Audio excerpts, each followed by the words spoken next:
পুজো করার সময় চোখের থেকে জল পড়া বা হাত পুড়ে যাওয়া কি অশুভ লক্ষণ? পুজো করার সময় কয়েকটি লক্ষণ বুঝিয়ে দেয় আপনার পুজো সফল হয়েছে অথবা বিফল হতে চলেছে কিনা। বহু মানুষ ঈশ্বরের কাছে নিজের প্রার্থনা পুণ্যের জন্য পূজা নিবেদন করে থাকেন।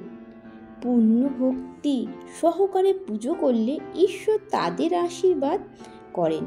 সেই আশীর্বাদের ফলস্বরূপ সর্বদা জীবনে সুখ, সমৃদ্ধি এবং শান্তি বজায় থাকে।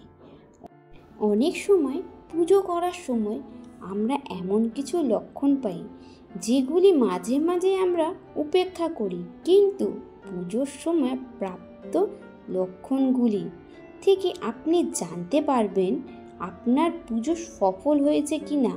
আসুন জেনে নিন। পুজোর সময় চোখ থেকে জল পড়ার অর্থ ও অন্যান্য লক্ষণগুলি।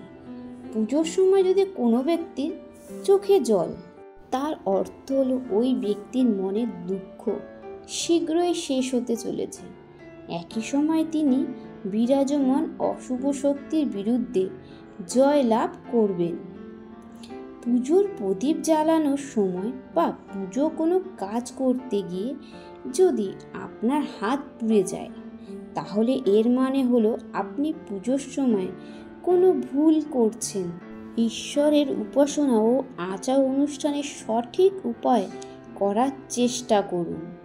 পুজোর সময় যদি আপনি বারবার হাই তোলেন, তাহলে শাস্ত্র অনুসারে এটি আপনার ভিতরে এক ধরনের নেতিবাচকতার উপস্থিতি লক্ষণ।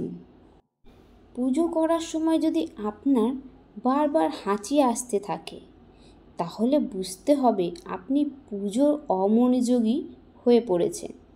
মনে খারাপ চিন্তা আসার কারণেও পুজোর সময় বারবার হাঁচি আসতে পারে।